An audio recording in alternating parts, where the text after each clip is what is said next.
Welcome, everyone, to this edition of Autonomous Vehicles in the City.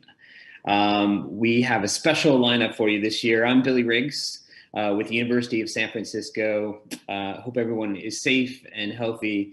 And as you know, this is our 4th annual event. And this year we have a special lineup of all women leaders. And we'll have myself, as well as James Braswell, guiding us through 2 hours of really interesting sessions about, first, how automation is really responding to the pandemic, and what the future directions are for autonomous vehicles in our cities, what the policy opportunities are, and how we can accelerate and perhaps think differently about the technology going forward. Then we'll have a second panel that really focuses on how we power the future of transportation as we kind of move towards this autonomous future. I want to introduce James Braswell to you. He is one of our discussants as well. James is managing editor of Planetizen, which is a national land use urban design website, and he has previously worked at Cal Poly Pomona and led communications there, as well as been a freelance journalist for numerous institutions, including Curbed. So James will be helping me provide some framing for our amazing panels. But without further ado, I want to introduce our first panel. And so I'm going to just kind of briefly go through them, starting with Ellie Casson, who's head of city policy at Waymo. So Ellie has been responsible for guiding Waymo's approach to working in cities and bring their AV platform to market. She has a background in urban planning, politics, communications, and just brings a cutting-edge sustainability approach to the field of mobility. So if you want to say hi, Ellie, real quick, and just so we can hear your voice. Sure. Hi, Billy. Hi, everyone. Pleasure to be here today. Thanks. Yeah. All right, and so also we have Allison Malik, and Allison is with SAFE, and she was formerly COO of May Mobility. She serves as executive director on the Commission of Future Mobility, which is a SAFE project, and she's working really to enhance global mobility policy. Her background is actually working with OEMs and in engineering and electrification and autonomous vehicle startups. So thank you, Allison, for being here as well. Thank you so much, Billy. It's great to be here and great to be part of the conversation today. All right. Next, I want to introduce Prashanti Raman. Prashanti has 15 years of navigating challenging environments, and she directs global government affairs for Cruise, which is an all-electric autonomous vehicle company. And she oversees policy and the regulatory environment for them. Before Cruise, she was actually at Lyft and actually worked with one of our other speakers, I believe, there as well. So Prashanti, can we just hear a hi from you as well? Yeah, hello. Thanks for having me, Billy. And I'm really looking forward to the conversations with a panel full of incredible women. Awesome. And last but not least, Leah Theodoso. All right, I always mess up your name, Leah. Leah Theodosio Pisanelli. And Leah leads Aurora's partnership programs and basically focuses on this idea of the intersection of engineering, product, and partnerships for Aurora innovation, which is really focusing on the logistics aspects of driverless technology. So Leah, thank you for being here. Just say hi real quick. Thanks for having me. Looking forward to the conversation. And nice job. You almost got it. Yeah, I almost got it. It's just you tried. That's what matters. A lot of syllables, and I knew I'd do that. It's all right. That's why I'm not a William. I'm a Billy. All right. So now that we've done some introduction, I think it'd be really great for our audience here to hear a little bit more about kind of who you are and kind of what approach you take. So maybe what you could do just to get us started here is just kind of introduce the role, introduce to your role and your company a little more, just to, who you are, what you do. So we'll go in that order, maybe Ellie, Allison, Prashanti, and Leah. Sure, thanks. So again, my name is Ellie, and I'm the head of city policy at Waymo. Waymo, for those who don't know, is an autonomous driving technology company, and we're working to build the world's most experienced driver. And at Waymo, we believe that the Waymo driver, as we call it, can improve the world's access to mobility, while at the same time saving thousands of lives that are now lost to traffic crashes. And we're pursuing both an autonomous passenger ride-hailing service, Waymo One, and also autonomous goods delivery, which we call Waymo Via. And then my team, the city policy team, is responsible for guiding Waymo's approach to working with cities as we bring these offerings to market. So I have a small team that looks after our key markets and the issues that cities care about. And then I'm responsible for setting the overarching strategy for how we interact with cities and making sure we understand what they care about so that we can bring our business to market in a really thoughtful, informed way. Thanks, Allison. Hi, everybody. Allison Malik. It's great to be here. So I am really excited because we literally just this morning went public with the details about the Commission of the Future of Mobility. This is a project of SAFE, a nonpartisan organization that has historically worked at the intersection of energy and transportation. And with the Commission on the Future of Mobility, the effort is really to look out even further into the future and think about what are the actual outcomes that we want for transportation and mobility to have in our communities, and what are the policies that we need to enact to get there. Recognizing that technology is changing a lot of how we even move around today, from micromobility to rideshare, as well as autonomous technology and new electric vehicle technology. So the approach that we're taking as we think about how policy can change is actually to look at the areas in between the current focuses. A lot of times there's very siloed focuses on energy or safety, and that's totally separate from road funding or transit. We're trying to pull that all together and see how we can optimize policy to help really drive better outcomes across energy efficiency, safety, energy security, accessibility, and economic opportunity. So for the work that we're doing, we're looking from, across regions globally, from sort of federal level policy, state or nation level policy, all the way down to cities. So really excited to be here having this discussion today about city policy. And I do, as Billy said, I do come at this from a background of an operator, so have worked with cities directly on getting AVs out on their roads and working directly with the public in terms of providing transportation that's in partnership. So have seen a lot of different sides of this, and I'm really excited for the conversation today. All right, Prashanti. Hi, everyone. Again, Prashanti Raman. I am head of global government affairs at Cruise, where I oversee and strategize policy and regulatory issues and government affairs globally. So, working with legislators, regulators, and governmental stakeholders to advance autonomous vehicle policy in the United States, work more at the state and local level as well. So, what is Cruise? Cruise is actually an all-electric self-driving fleet company with the belief that the status quo has many limitations. So it's too polluting, it's far too unsafe, and it doesn't serve enough people. So that's really what Cruise is trying to change. Our long-term vision is a passenger ride-sharing service. We announced something called the Cruise Origin back in January, which is a completely driverless console, as in there's no steering wheel, there's no some of the operator controls, and it's in a campfire seating mode. And I'm sure I'll share in a little bit what we've also been doing during the pandemic as far as delivery of goods. So thanks again. Well, I want to hear more about this campfire. Last but not least, Leah. Hi, everyone. Leah Theodosio Pisanelli. I lead a team at Aurora that is responsible for the products we built and the programs that we have to deliver them. So we sit at the intersection between our engineering, our product, and our policy teams, and our partners, partners across automotive, trucking, logistics, mobility, all of the above. Have a little bit of a background in government, business, and product, so I bring those worlds together in this current role. A little bit about Aurora.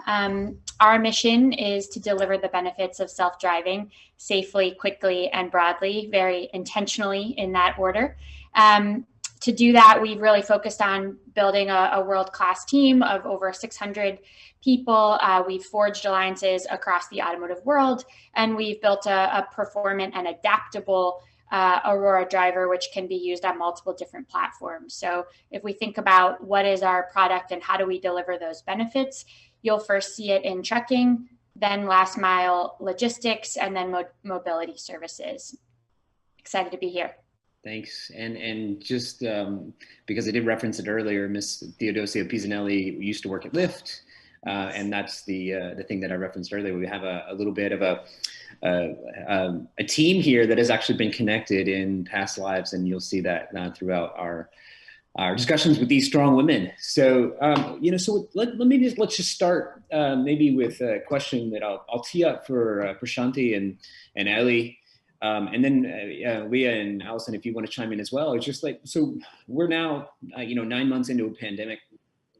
And possibly going into a third wave, how has the pandemic kind of changed the way you think and the way you've operated with regard to your autonomous platforms or your automated platforms? Sure. Maybe let's start with Prashanthi and then go to Ellie. Thank you.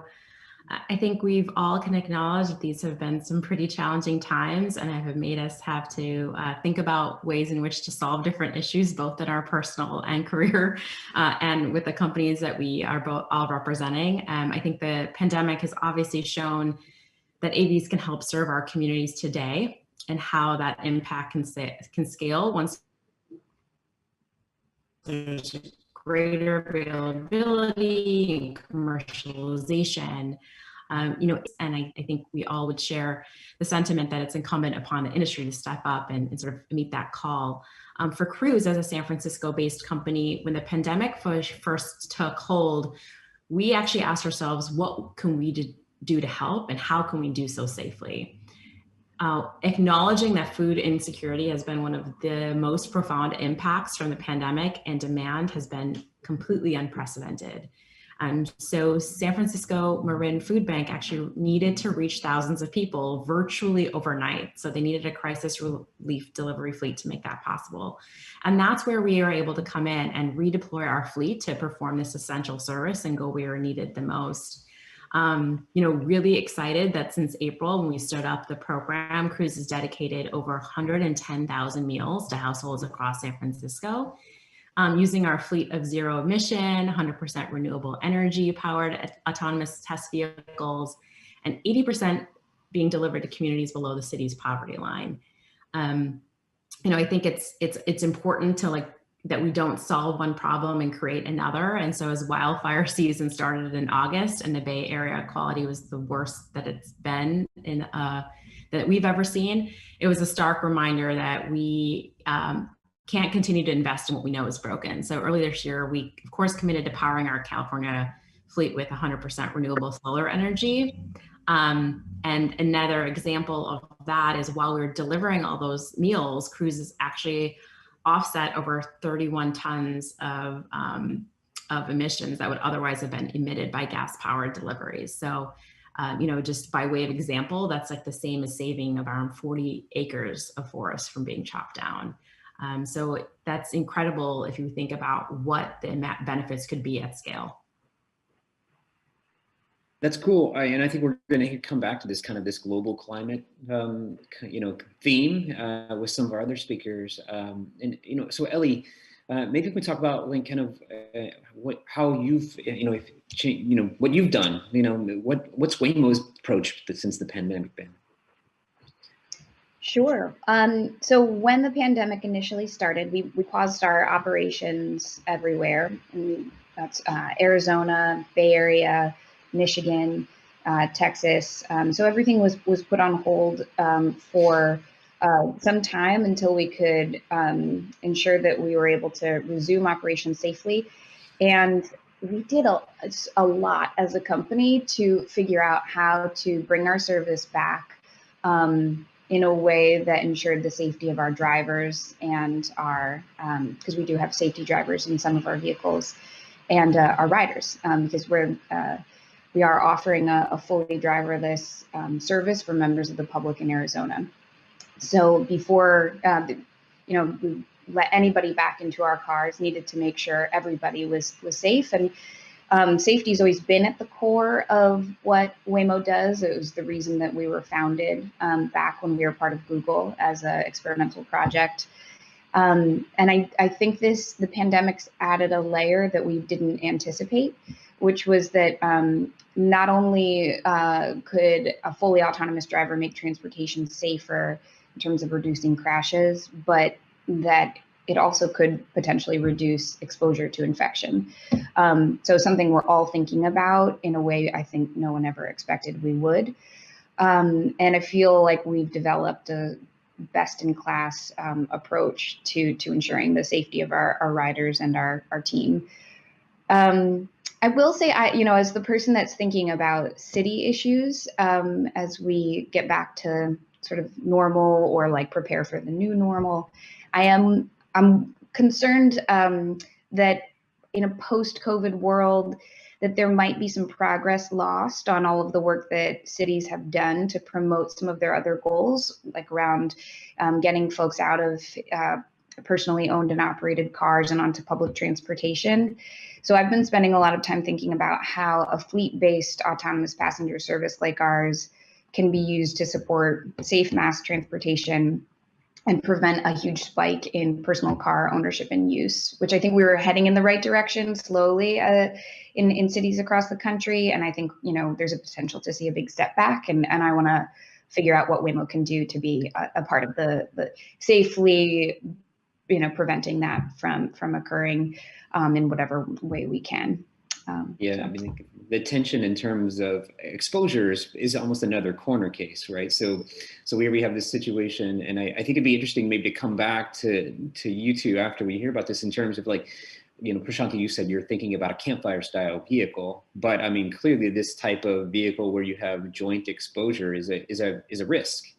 And so Ellie, I'm not sure if you all are continuing with the iPace model, but I'm just not sure how this works in a shared scenario for the next year when we see many of our ride-sharing companies struggling with the shared service model.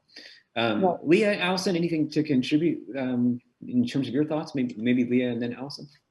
Yeah, I would just add, I would echo what both Prashanti and Ellie have said. And I would add from our perspective, an additional perspective is we're really, as we're thinking about trucking, right? You can imagine that the e-commerce boom has had a pretty significant impact on some of our customers in the space. And it's pretty interesting to look at what that world looks like now and how it will change over time as we get back to some sort of a new normal. But what we're seeing now is a huge shortage of drivers, of trailers, of overall capacity. And so it's been really interesting to see this big shift in how the overall logistics industry is coping with all the after effects or current effects of COVID-19. And so it's really just led us to doubling down on our efforts to get this technology out there,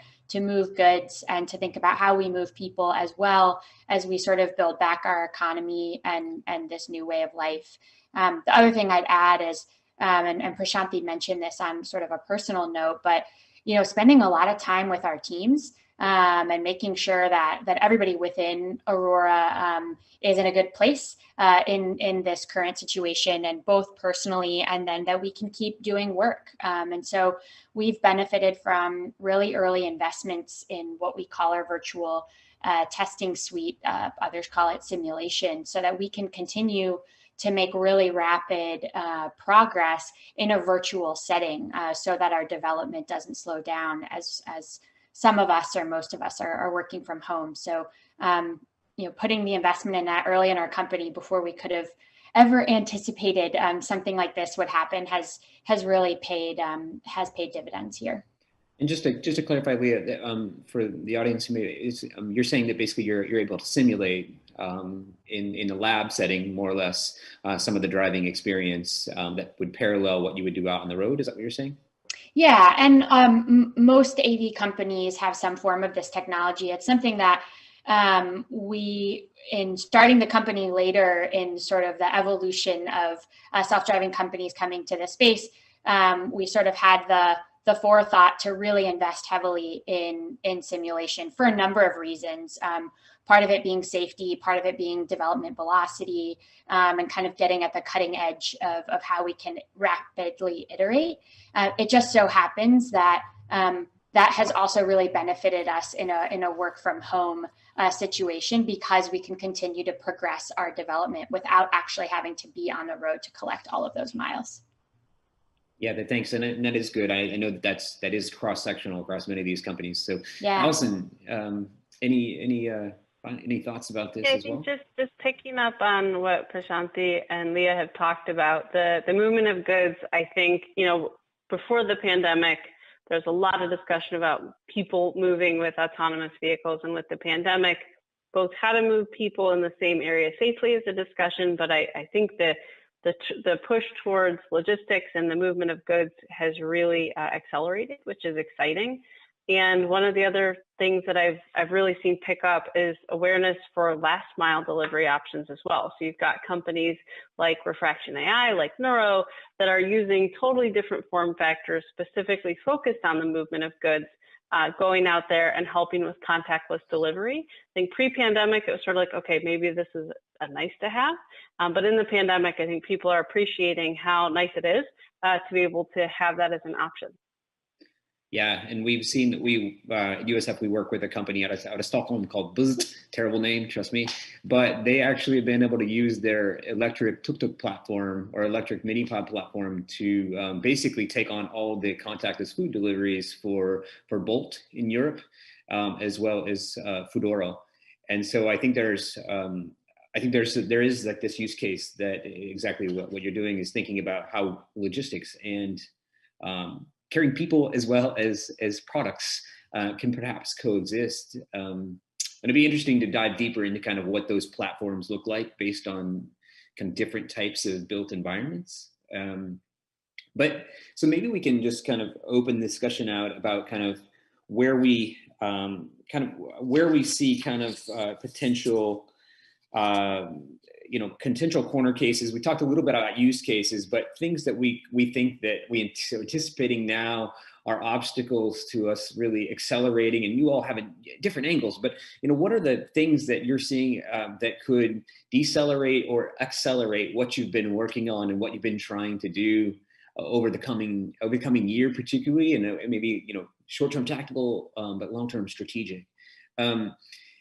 Maybe let's start with Ellie, since we started with Shanti next. And I think I want to dial, Leah, I want to have a specific question with you a little later, just to think about the idea of, again, of what you cited in terms of labor shortage in your market. So Ellie?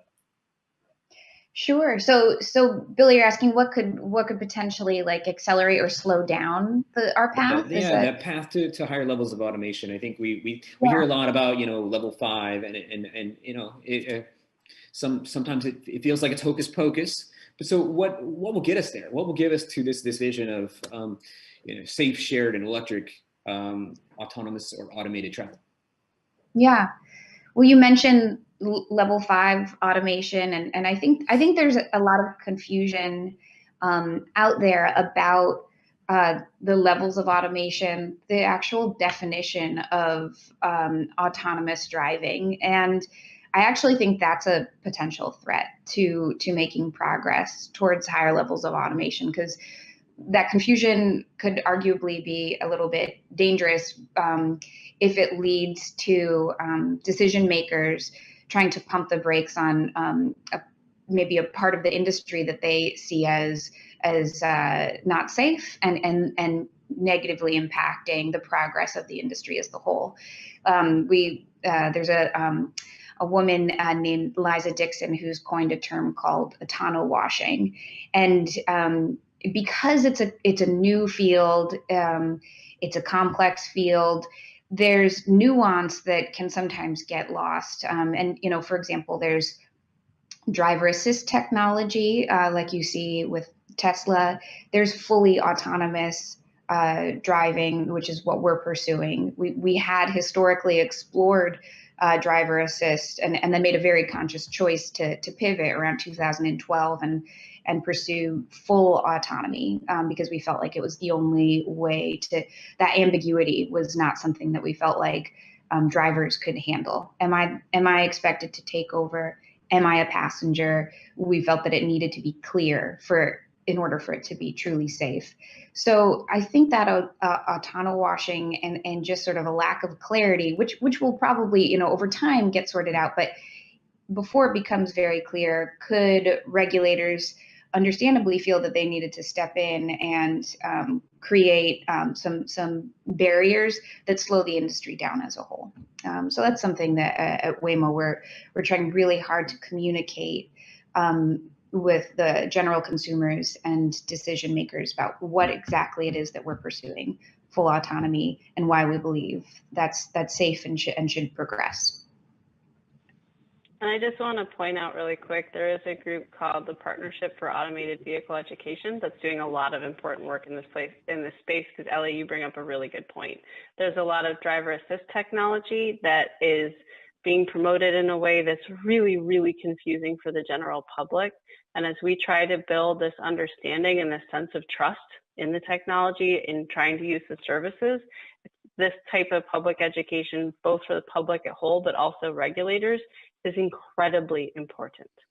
If we can't get people's trust, then none of us can grow, you all can't grow businesses. I can work on policy, but you all can't grow businesses in this space, which is ultimately the end game, is to provide more transportation to more people. But in order to do that, there has to be that foundation of trust, and understanding the lingo is really the place that we need to start, and still have some work to do.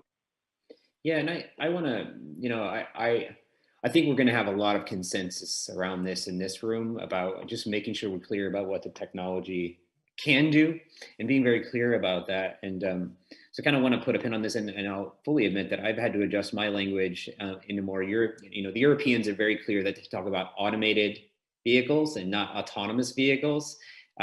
Because it is a slippery slope when you start thinking about that. So I started, this is the autonomous vehicle symposium, and yet we focus on automation. And I think when we think about that, that just gets us away from this idea of fully self-driving. But Prashanti and Leah, maybe we could just pick up, and Ellie, you and Allison, feel free to chime in, but just pick up this idea. Okay. As we accelerate this trend towards automation, what should what should policymakers worry about, and what should people, particularly in schools of management, schools of policy, schools of urban planning, what should we be talking about? What should we focused on in terms of urban issues as this technology develops? Sure, I'll take the first go at that. Thanks, Leah. So I think want to kind of double click on something that both Allison and Ellie had talked about with regards to working with regulators and elected stakeholders to ensuring that they both remain flexible and iterative in their approach, so as to not to overly prescribe the industry before it even gets started. I think that has been sort of the push and pull on this at the state and local level for them, number one, to understand the technology and really understand the behavioral shift that needs to happen to get someone out of the car and what that looks like, but then also figuring out what a regulatory framework actually looks like. and then not getting too hyper local about it. As transportation is, it's inherently transient. And so in order to make sure that there's the flexibility and the capability for companies like Cruise to continue expanding and as a pathway to commercialization, too limited of like a patchwork of regulations at the local level is not going to be a great way to start. So, if a locality borders another locality, chooses to like prescribe one set of regulations, and then the very next neighboring community tries to another one, and then there's an impasse there, and it essentially like breaks down the model before it even can get going. So I think I wanted to double click on that point. And I think secondly, in this, I think would be remiss not to talk a little bit about what happens in this post-COVID world, or in this COVID world.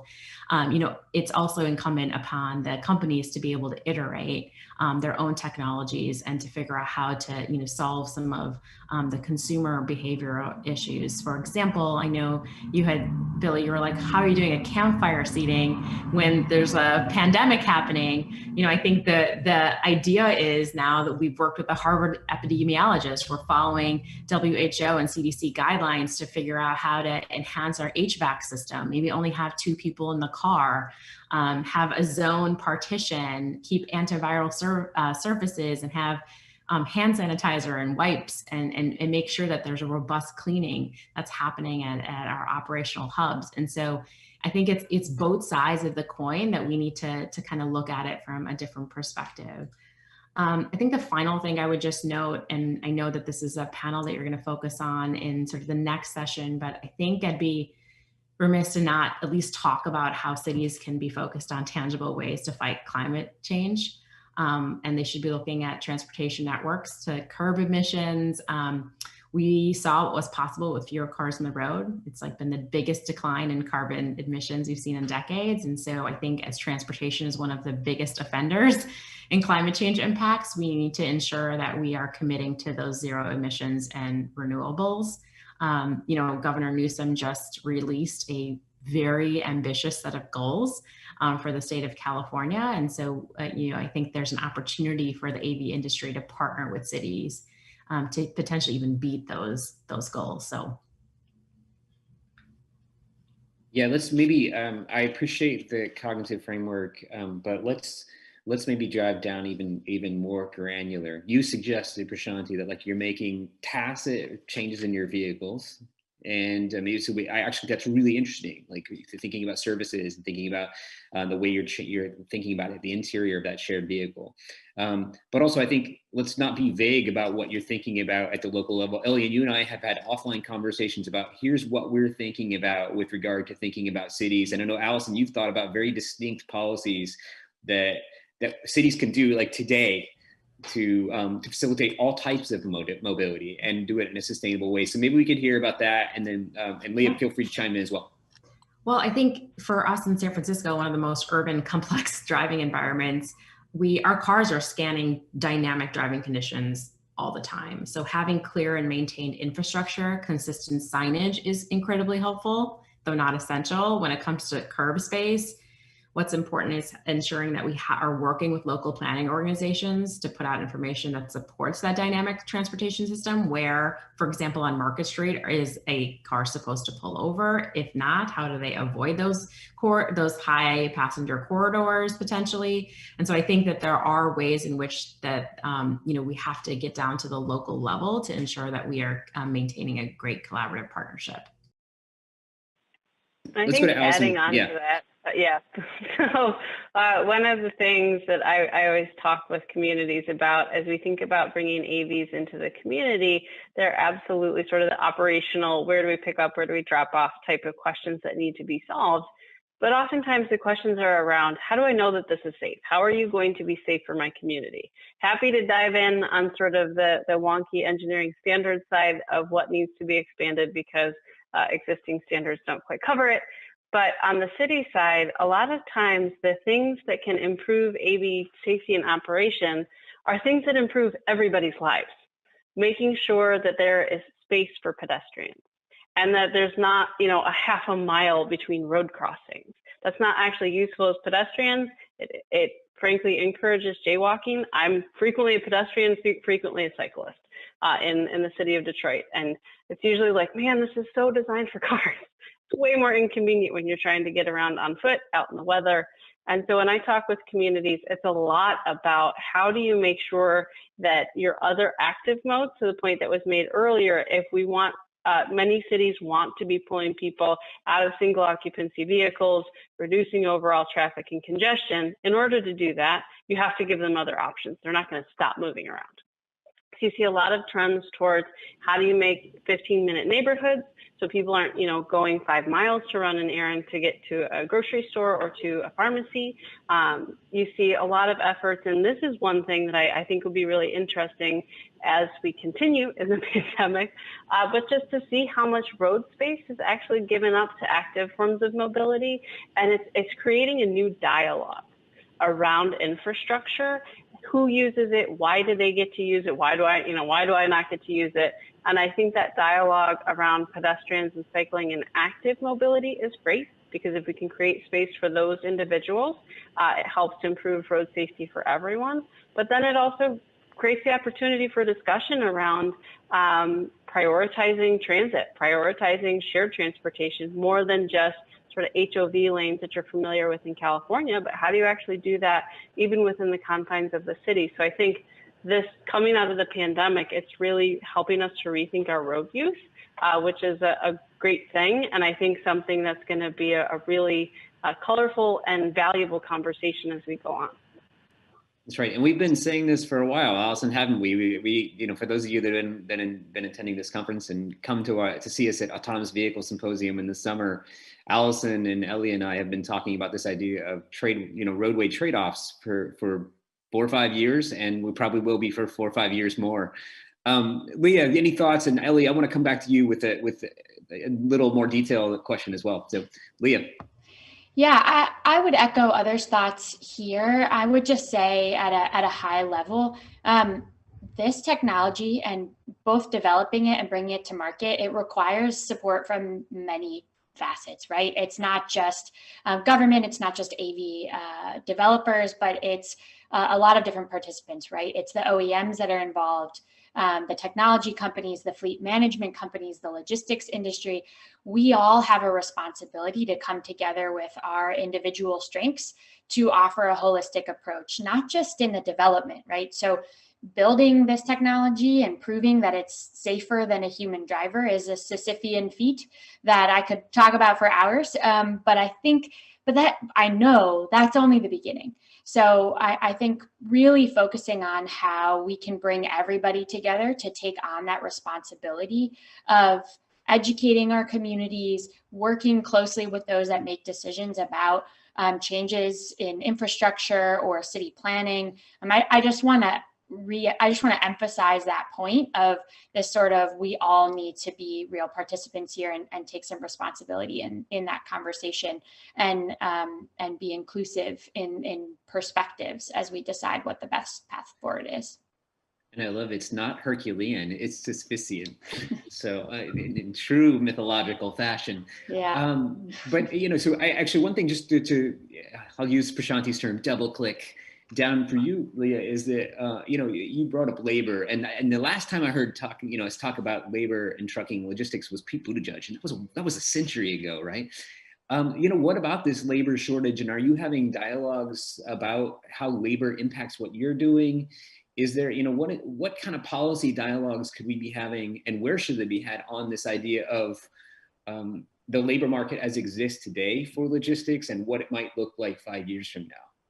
Yeah, we all are, right? We have to have that conversation. Anytime we talk about introducing technology into the market that's going to have some sort of an impact, we need to be having that conversation across the board, right? So I think the most important thing is that when we have these conversations, we don't just think about what do we know in the world today, and how exactly is that going to change, right? So I've found over time, both in working in trade and automation and a few different industries, is that when we think about how we prepare for the future, we have to be creative in thinking about the opportunities that this new future brings as well. So we need to understand what the impact is going to be, and we can't understand that in isolation. So it speaks to the broader point of just we need to be collaborating with a variety of different groups in those conversations. It's hard for me to be prescriptive here on what I think specific labor policy should look like with respect to autonomous vehicles, but I would just say that it needs to be a collaborative conversation and everybody needs to be involved. And it's something I believe anybody in this industry is thinking about. Right. No, and I think it's just that we can maybe come back to this. And I know, Allison, I think you have some thoughts about this as well. But, you know, labor and human dignity are going to be in continued topics. And it's one thing that I know the four of you and the three of our next panelists are very in agreement on, that human dignity is really important. And access to transportation, access to housing are ways that we give people human dignity, and we actually promote social mobility. And with that, I want to just, Ellie, you and I have talked a little bit offline about kind of, you know, about two things. It's like, well, what about infrastructure to support electrification, and what's this relationship with between housing and transportation, and how do AVs fit into that equation? Sure. I don't think that this topic, the topic of housing and fully autonomous driving, actually comes up enough. And I hope it starts to, because I think that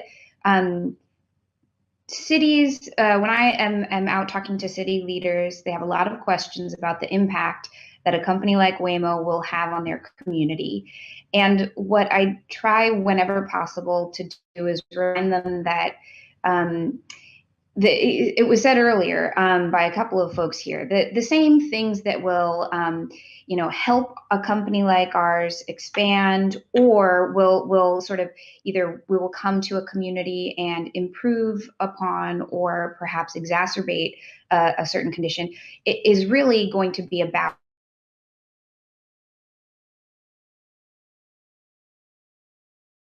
the conditions that already exist in their community. Affordable housing, a healthy jobs housing balance. It's a very serious challenge for the Bay Area and California as a whole. I think that we really need to remember that transportation issues are housing issues. And so I think there are concerns about, will autonomous driving induce demand, encourage people to, that make people feel that they can take have longer commutes because they won't be actually behind the wheel, so it won't be quite as painful. Those things are possibilities, but if we have communities where our jobs and housing balance is more in line, I think we're less susceptible to those challenges. So I try to remind city leaders that those are things within their control, and a company like ours needs to be aware of and sort of aligning our tech to enable those goals. But we're not actually disrupting that. We're going to be feeding into the conditions that already exist today. And the one thing I do say to cities, when they ask, well, do you need, are there special conditions or special infrastructure that you do need? EV infrastructure is crucial. Cruise, Waymo, we're all working towards offering a fully electric service. And today there isn't enough EV infrastructure to support the service that we hope to deploy. And so that is an area where I think, and Allison, I think you talked about the governor's ambitious electric vehicle goals. That's definitely going to be important to the rollout of our technology. And I think it's important to contextualize that, you all referenced to California. We do have a global audience here, and that these are global trends. And I think what we're talking about, and regardless of what happens in the U.S. elections next week, we do have an urgency to wean ourselves from limited and scarce natural resources. And as we think about what that looks like, supporting the electrification and shared nature of our transportation is only an asset. And I think I know you all agree with that, but maybe I want to just start kind of maybe coming to some final thoughts from each of you about kind of, where a lot of this doesn't happen without working together. And so maybe we could just talk about, and in kind of organic fashion, where you think the key partnerships need to be over the coming years to achieve this more utopian society that you've talked about. And I think we don't have to talk about these in polar extremes, but where are the key partnerships? And then also, if you could just talk about at the same time, and we can just do this one by one. We got a lot of young people that are on the line that are watching. We got a lot of people that may be thinking about different fields, maybe thinking about career switching. What do you have, particularly for young leaders, young female leaders? What kind of advice do you have that maybe people that may want to enter the space of automation, they may want to enter the space of transportation policy, transportation planning, and engineering? Any words of wisdom there as well? I'll try to do both of those at once. I think that I'll take the former question first, and then kind of get into some of the things that matter a lot to me on the personal level, which is mentoring young women, and young people in general. I think, it's the partnership piece is not something that you can think of just, in isolation, because it needs to happen not only at the community level, it needs to happen in the neighborhoods, it needs to happen, of course, with your interested stakeholders at an organizational and governmental entity. I think you have to focus on a few of the existing gaps that we've been talking about, not only from infrastructure and the climate change perspective, but also through an equity lens.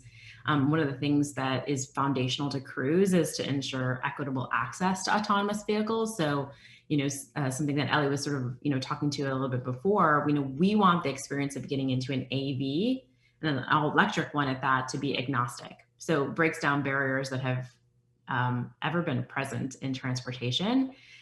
So, those individuals who have never had the chance to be in an AV, essentially bridging that digital divide that so often exists when introducing new technologies to various communities. And so in order to do that, developing partnerships that are like authentic, but also advancing some of these larger objectives.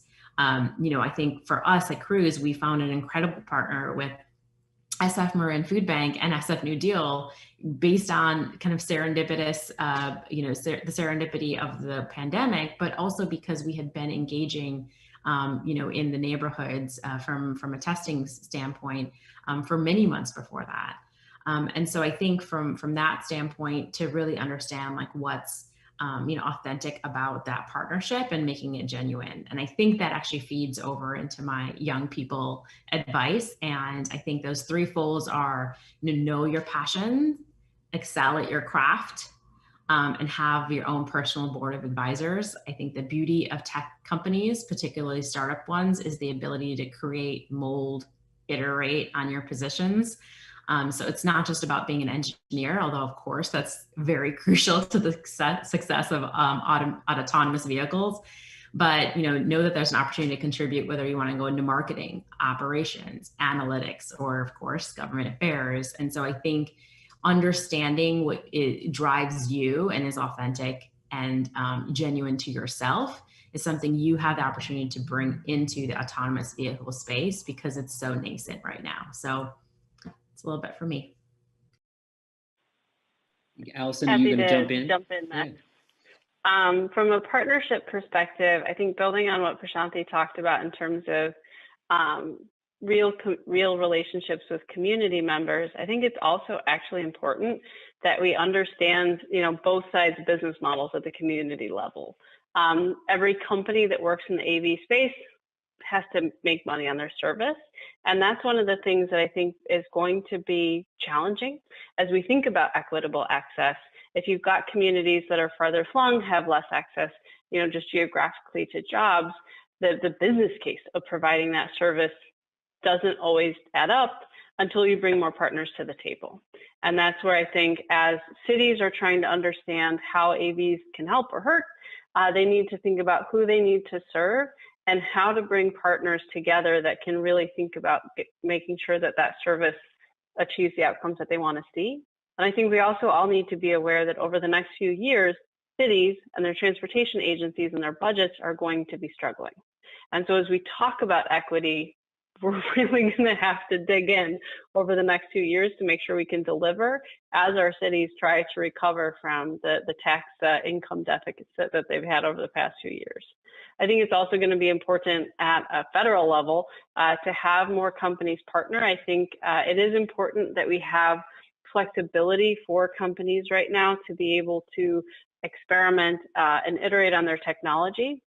But at the end of the day, to have a scaled impact with giving millions of people transportation, we will have to figure out a framework for safety that every company can buy into. That every company can say, yes, whatever it is, here's how we meet it. There's a lot of precedent in terms of the physical design space as it exists today for vehicles.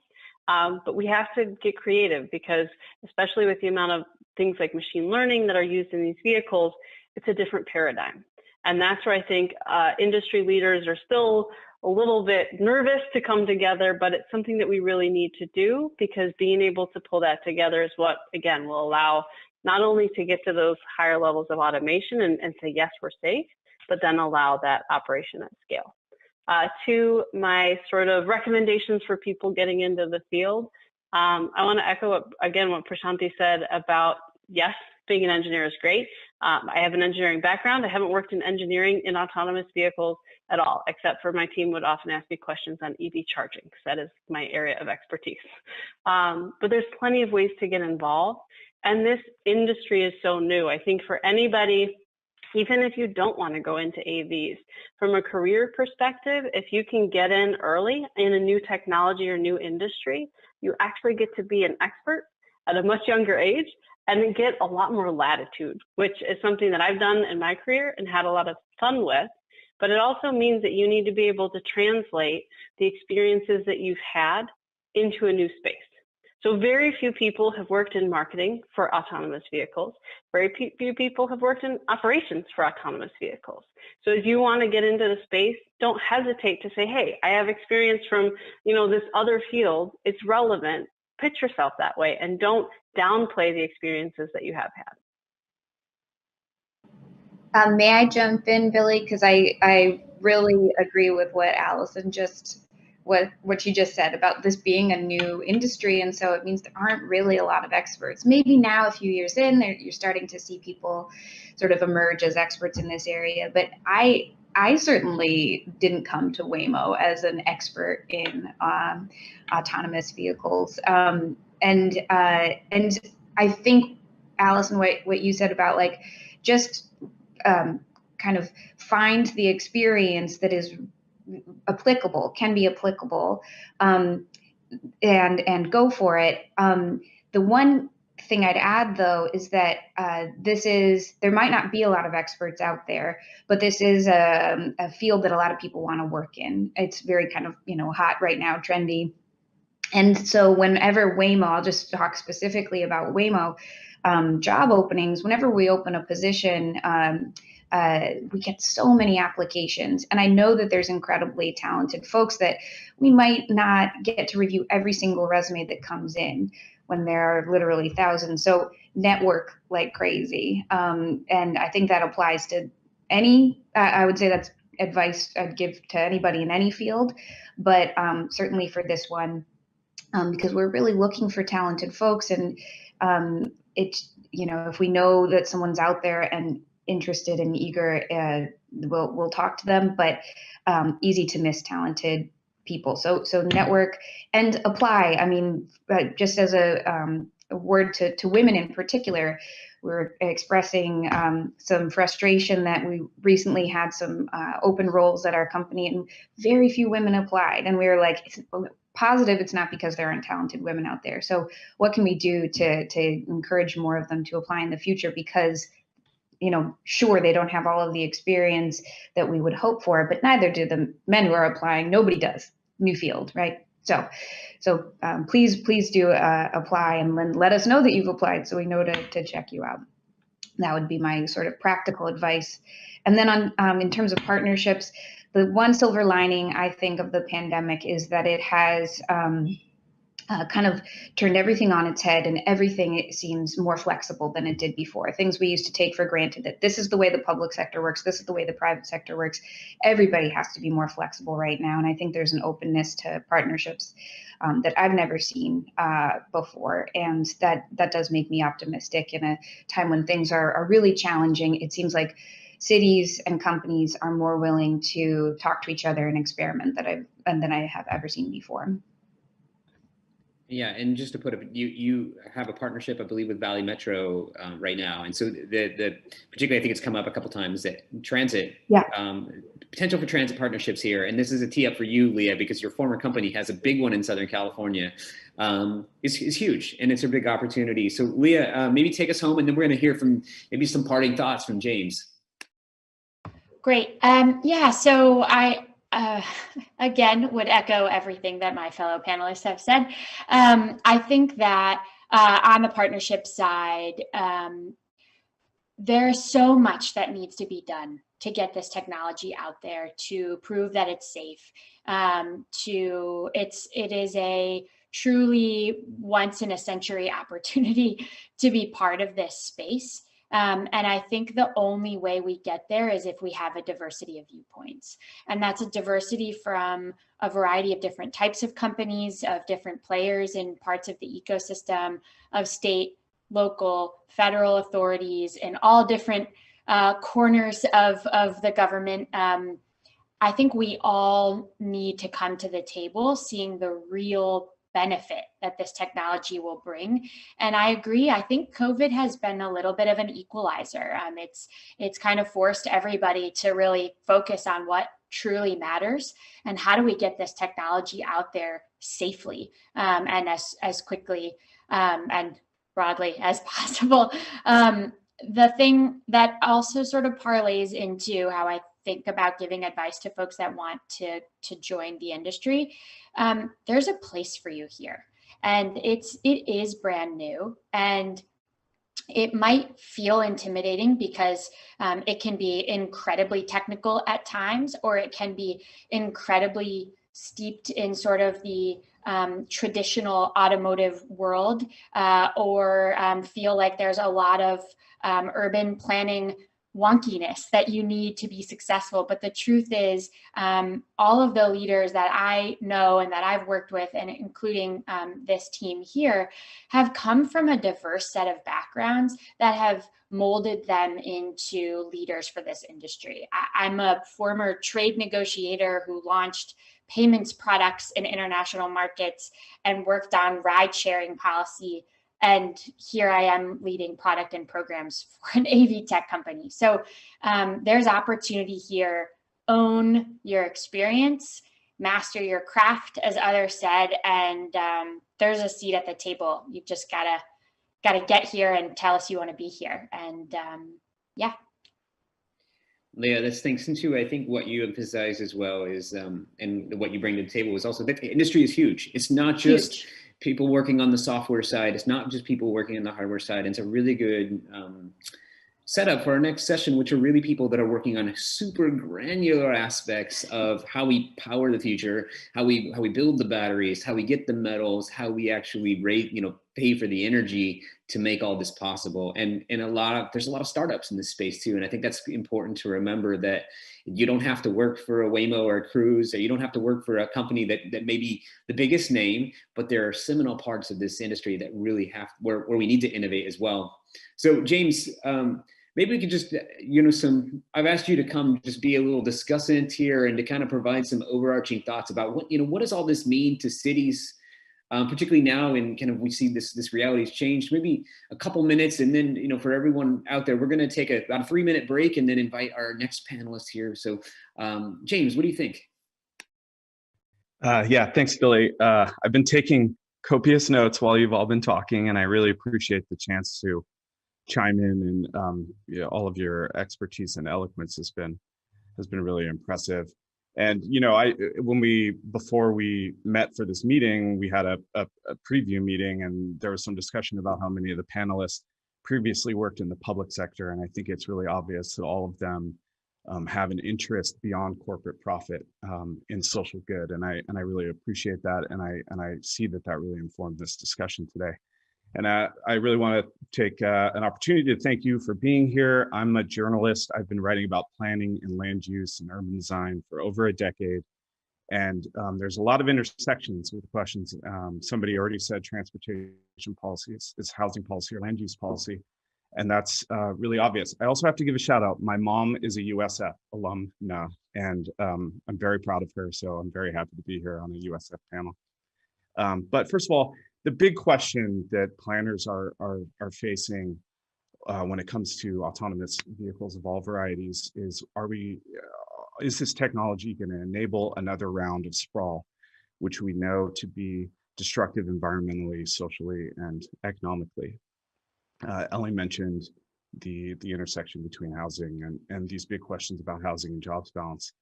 And people want certainty on these issues, and it's really hard. And that should be the job of the planning profession, is to deliver certainty. And it's just really hard right now. There have been promises about when this technology was going to be available to the general public.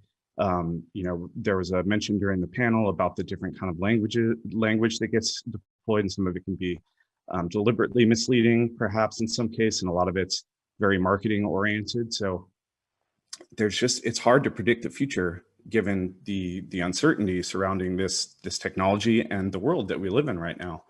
And I think you can be a little bit sympathetic for planners while still criticizing them for not necessarily preparing for the changes that are coming with transportation technology.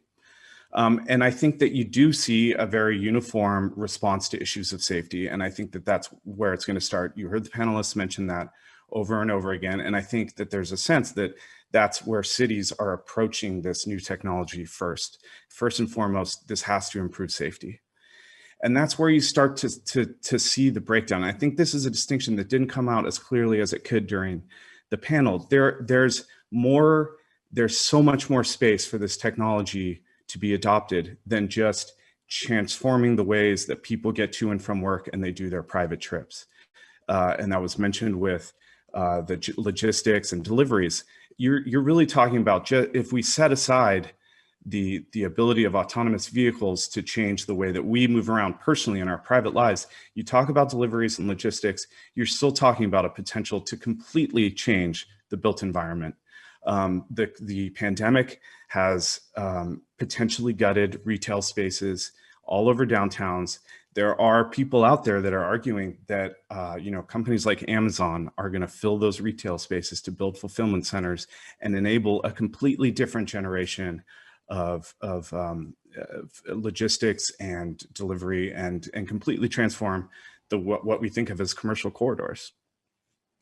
I also want to give a shout out. There was some discussion about pedestrian safety, and there's a great book by a woman named Angie Schmidt called Right of Way. If you want to understand the sort of infrastructural considerations for safety for pedestrians and bike riders and everybody really that uses the street, that's a great book to look at. And those are the really detailed considerations that autonomous vehicles are considering and have to come up against while they're deploying. Let me see what else I got here. I've taken so many notes. I think I'm on track still. So, but I think that one of there are models for the disruptions that we're potentially facing when this technology rolls out. And I think there have been three major transportation disruptions in the last decade. The first one was ride hailing, Uber and Lyft. The second one was scooters or micromobility more generally. And the third one is the pandemic and how that's allowed so many more people to work from home. And it's just really scrambled all of our patterns of transportation that we were so used to. And I think all of those offer a little bit of information about what we can expect and what we can anticipate so that we can start to do that with this next generation of technology innovation. And I think that one other thing that gets lost, and this has been another effect of the COVID pandemic, and this will be my last point, is that transit use has been gutted. And we also have a lot of evidence that ride-hailing companies gutted transit use for the last decade. And transit is the most effective economic and social mobility tool that we have.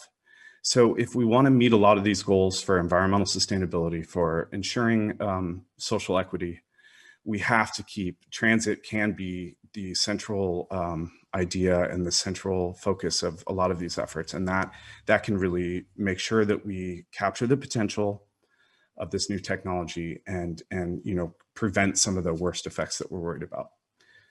And that's what I've got for you. Thank you again. So I think that's a good way to stop. And I think we haven't heard anything that contradicts from our panel. The idea of rethinking transit and harnessing technology to really evaluate and take a good look at how we can improve operationally transit, but also improve the sustainability and social equity piece. So we're going to take a pause, about a 3-minute break. Thanks to this panel so much. This has been one of the best discussions I've been involved in years. So I want to thank you. And we're going to come back in about 3 minutes and really dive deep on this idea of energy and sustainability in parallel with mobility. So thank you very much. And we'll see you back in a couple minutes.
All right, welcome back, everyone. We had an excellent first panel, and if you remember, James summarized us, really focused on this global context, but also talking about how a lot of this is connected, and that the automated industry really is also related to how we think about powering the vehicles of the future. Allison has said before that we need to think on a local level about signs, lines, and potholes, but we also have to think about infrastructure for energy. So with that said, I want to introduce this panel, which is really focused on how we power that future. So first, let me introduce Jade Batstone. And Jade is the Chief Operating Officer, or Chief Executive Officer of Rise Oxygen. And she serves as also as the Global Innovation Manager for Swift. And before that, she was at 5 years at Jack Dorsey's payments company called Square, and she's joining us from London. So Jade, just if you could just say hi and let us hear your voice. Good thing. Thanks, Billy, for the introduction. Hi, everyone. Really looking forward to taking part in this conversation. What Billy didn't mention is I'm also a USF alumni, so very happy to be part of the conversation today. Awesome. Yeah. So also, and secondly, I'll introduce Menka Sethi. So Menka is the Chief Operating Officer of American Battery Technology Company. And she's working to revolutionize green energy and with recycling and extraction technology platforms. And prior to that, and if you were listening in on the last panel, we talked a lot about housing. She led location strategy for Facebook and led Facebook's $1 billion housing initiative and issues to address global social mobility and housing. She's a former professor, real estate developer, as well as an architect. Menka? Thank you, Billy. It's great to be here. And I'm really looking forward to discussing the tactical implications of powering our cities with AV technology and transitioning our day-to-day patterns. And really, what does that mean? New technologies are super exciting, but if we don't do them well and recognize unintended consequences, we can achieve some outcomes that are not so desirable. So really looking forward to talking about how we're leaning in one narrow slice of that solution pool. Awesome. And capping us off, and I think that Jess Verhagen from Hydra Energy is really focused on the details here. She's Chief Operating Officer of Hydra, which is really focused on this idea of hydrogen as a service. So thinking differently, even about electrification and thinking about maybe hydrogen. And I think that we're seeing the market dictate that hydrogen is potentially one of the future sources of fuel that we can think about. She used to work in London for basically green capital. She worked for an impact fund called Morova Natural Capital, where she raised, I believe, over a $100 million fund to look at early stage clean tech companies. And she's also worked on the carbon pricing market. So she's kind of worked in all these different disciplines. And again, if you were listening before and you heard Leah say, it doesn't matter where you're from, you're a great example of that, Jess. So welcome. Yeah, thank you so much, Billy. It's I'm happy to be here. And just for clarification, it wasn't Morova was in London, and then the other fund for 100 million was here in Vancouver. But I'm really excited to take part in this conversation and talk more about disruptive technology and the business models behind them too that can really scale. Yeah. So maybe we could just start with you, Jess, then, and then go to Jade and then Menka. That's how you're on my screen here. Just maybe tell us a little bit about who you are and what you do, what your company's all about. Sure. So as Billy said, I'm the COO of Hydra Energy, where I lead business development and finance, basically anything non-technical. So I'm not an engineer. So as the previous panel talked about, definitely if you're not an engineer or not from a technical background, there's lots of room for you in this space. Hydra is the world's first what we call hydrogen as a service provider for commercial fleets that are looking to reduce their costs and their emissions in the short term, not waiting 10 years for a technology play that may or may not happen. We really have something that's good to go today. So there's limited risk for them and designed in an economic fashion where there's no upfront investment. We quickly convert an existing diesel semi-truck, and then we provide that truck or that fleet with long-term green hydrogen that's derived from waste at below diesel prices. The performance doesn't lose out. You'll get the same fuel efficiency, power, torque, payload capacity. And in terms of range anxiety, if you run out of hydrogen on your trip, the truck just switches automatically to diesel only, so you don't even notice as the driver. So just putting together a package where we can offer something green, but for an even lower cost than conventional energy today. And so maybe just so before we move on, because I'm not sure if the audience understands the colors of the hydrogen rainbow, could you explain what green hydrogen is as opposed to blue or gray hydrogen? Sure. It hasn't officially been defined yet by anybody as to, what's the cutoff for being one color versus another. But essentially, gray hydrogen is typically from steam methane reforming. So it's derived from a fossil fuel product. Blue hydrogen is where same process, but then you capture the CO2 emissions from that and sequester them. Green hydrogen is where the hydrogen is derived from either electrification using renewable electricity or some other process. In our case, we're capturing it as waste products, so like a circular economy type of concept. Cool, thank you, Anne. Jade, maybe introduce what you're doing really quick. Yeah, absolutely. So as Billy mentioned, I'm CEO of Rise Oxygen, or RO2.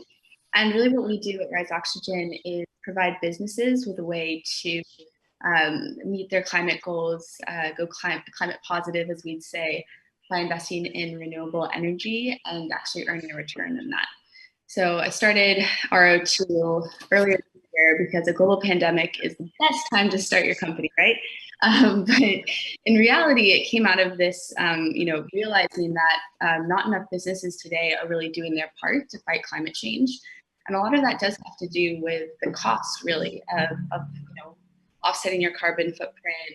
And especially during really troubled economic times, companies have a hard time really prioritizing their environmental goals, right? Because the ways of offsetting your carbon footprint today that are very popular, paying to plant trees or purchasing carbon credits represent an ongoing operating cost.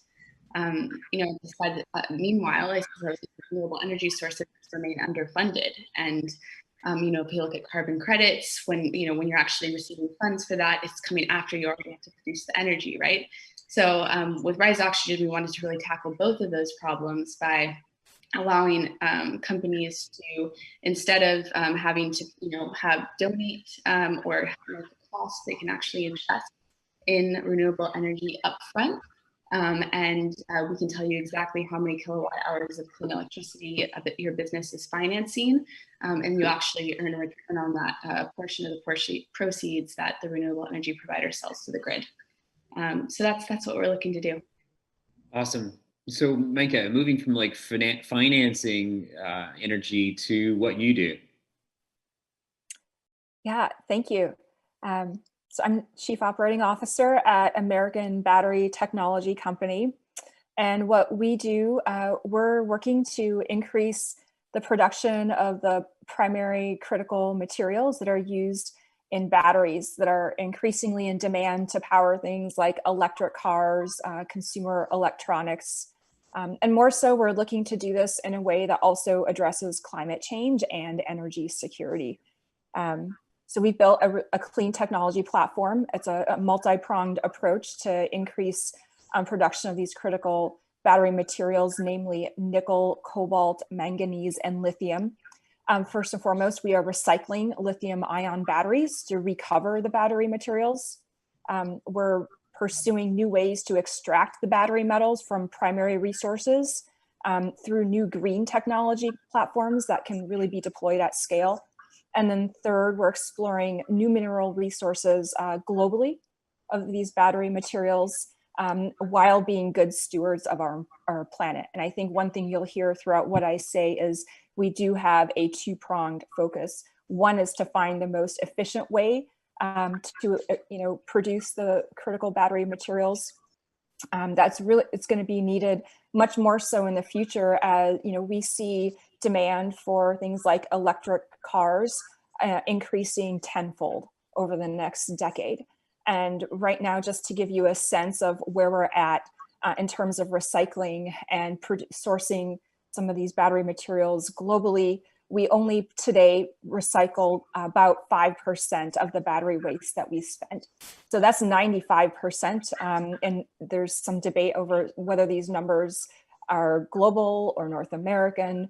But we produce or recycle approximately 100,000 metric tons a year right now. And our pilot facility will produce 20,000 metric tons or recycle 20,000 metric tons of these battery materials. So it really does show how far we have to go, how big the opportunity is, And we're extremely passionate about pursuing the technologies, deploying them at scale that do meaningfully address climate change. Because if we don't focus on recycling and new green technologies, what will end up happening is we'll be thinking we're doing well for the environment by driving electric cars, by, in the previous panel, really looking at new ways to deploy autonomous vehicle technology, not just in private auto use, but also in new transit systems like autonomous shuttles that complement new ways that we're trying to deliver housing, so that we're looking at cities holistically. So if we don't pursue the battery metals and some of these really tactical approaches in a way that is green and climate friendly, we're going to end up sourcing those materials from places that do not have environmental safeguards. There are labor abuses, there's political uncertainty. So we see this very much as our business model, but it is a way to address climate change and energy security at the same time. So you basically took us to this large, huge cognitive window of kind of anthropomorphic climate change, and kind of the impacts of providing power are more than just fueling the vehicles, right there. And so maybe I don't know if you have anything else to say about that, Minka, about kind of that bigger context. But I'd love to kind of hear, when we talk about energy for future vehicles, let's start big, and maybe let's go, so Minka, do you have anything else to add? So when we think about this, what really are the alternatives for producing that energy? Are we we're not producing enough metals to actually provide the power that is going to fuel these vehicles? Yeah, the alternative is to continue to pull virgin materials out of the ground, and in addition to recycling. So it's going to take time to shift where and how we source the metals or the materials that do power are used in the batteries that power electric cars. And the alternative is what's happening now, which is the materials are being sourced from places around the globe where we're seeing unintended consequences like human trafficking, like really toxic extraction processes that themselves have unintended impacts on local communities. So what we're really invested in, and even as there's so much excitement around this space right now because of the benefits it presents to both society and business models at once. But even within that space, we have to be super diligent about not just taking the quickest path forward, because sometimes the quickest path forward can involve things like high heat burning that emits toxins into the air. So we're being hyper focused at not pursuing any of those alternatives, as you mentioned, and only pursuing the most climate friendly approaches that in turn offer the most efficiency, which in turn offers higher profit level. So this is really doing well by doing good. Maybe that's awesome, really big framework. And I think what I'd like to do is now kind of to drill down, Jessica. So you can mind just kind of weighing in on kind of, well, what does this mean to actual vehicle operations, whether or not they're an electric vehicle or a hydrogen vehicle? How does this work for you? And then Jake, feel free to interject. Like, how do we pay for all this stuff? Yeah, Billy, great comments from Minka, and I think it touched earlier on the reasons why Hydra is going for green hydrogen instead of gray hydrogen. When you do a life cycle analysis of what the environmental impacts are, if you end up in a place, which you would if you use gray hydrogen, you replace that with diesel, it's actually more emissions. So that's not helping our cause. It's important, I think, as we look at building new vehicles and new business models, that we build in a full cost accounting of what the implications are. As Minka mentioned, whether it's human trafficking or environmental stewardship, how can we make sure that our business model accounts for that? So in our case, when we're looking at hydrogen, there wouldn't be much point in looking at gray hydrogen, as I mentioned, or if we're looking at hydrogen, but then all of our minerals remain the same. Part of our business model is actually retrofitting existing trucks. So we're using all of the infrastructure that's already out there and simply adding a conversion kit so they can then run on hydrogen, co-combusting with diesel at the same time. And as time goes by, we hope to transition our internal combustion engine to run fully off of hydrogen. But in the meantime, we're at about a 40% displacement. So continuing to up the mark on that, but using as much as we can of existing materials, recycling what we can, and of course using sources of hydrogen that are the lowest greenhouse gas on the life cycle as we can get. So, I mean, maybe I just double click on that. I mean, I think what you're saying too, you're suggesting that the fuel cell is nice to have, but you could do this without the fuel cell. You can, yeah. I think that's often a confusing point. People don't realize that there's alternatives to even the fuel cell within hydrogen. So, and fuel cell vehicles are great, and there's a ton of applications for fuel cells. You can see with Plug Power's forklifts, with the Mirai. What we're focused on is a higher volume application with semi trucks, and in that application, we co-combust diesel within the engine chamber with an air intake that brings hydrogen in as well. So it's a technology that can often be overlooked because fuel cells have so much prominence. And when we get to it later on the policy side of things, it was brought up in the previous panel as well. It's so important to educate policymakers and the general public on these options so we don't inadvertently limit technology options. Where climate change is a huge issue for all of us to deal with, and we need all hands on deck and all solutions on the table. Yeah, and that's again, the cognitive framework is really important. And I think one of the things to talk about here is that Menka and Jessica, you're working on this from different sides, and we do see a lot of companies, for example, Hylian, Rivian, that have battery and that count on electrification and hydrogen in the future for that 700-mile range electric vehicle. It's really fascinating. But Jade, when we think about, cities, I know you're tomorrow you're headed to Sweden to we've talked about, here we have some of these cities that are being designed totally around renewable resources. What is the vision for how all this fits together, and then how do you pay for the future of an off the grid community? Yeah, no, that's right. Well, tomorrow, yeah, as you mentioned, I'm going to Sweden. We're going to this municipality that has a really interesting setup whereby they have solar cells running, and if there is excess electricity that can actually be sent to electrolyzer machines that are separating the hydrogen from the oxygen. The hydrogen can be stored, and then if there's a day where there's not a lot of wind or it's calm, that electricity, that hydrogen can actually be sent to shore up the grid, or sent directly to industry. So it shows how kind of these different technologies can work in tandem and all within one municipality.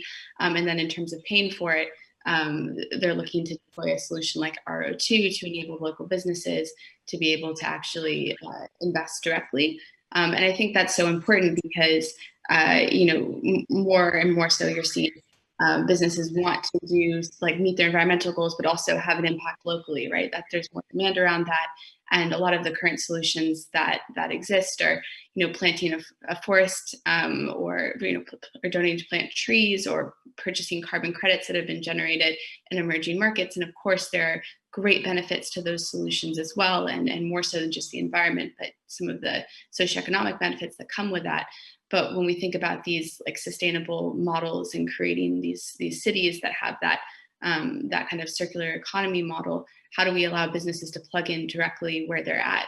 And I think this is one great model. And so hopefully we learn a lot there and can replicate that elsewhere in Europe and maybe one day the US, but let's see how the election goes. Yeah, and I think it's really important to be specific, and what you're talking about in many of these European communities is we're seeing solar, wind, geothermal power being produced for home consumption, but excess can actually be either sold back to the grid or it can actually be used to power hydrogen electrolyzers. And then that hydrogen can then be stored in batteries in cars, in batteries in buildings. So we really have, so that hydrogen can use to be power cars. We can actually use the solar or wind or geothermal electricity as a complement to that. So it really is this green circular ecosystem. And I think one of the things I want to pitch it back to you, Minka, is that, wow, this relates to housing, doesn't it? And when we think about this, jobs and housing and transportation become connected around this energy topic.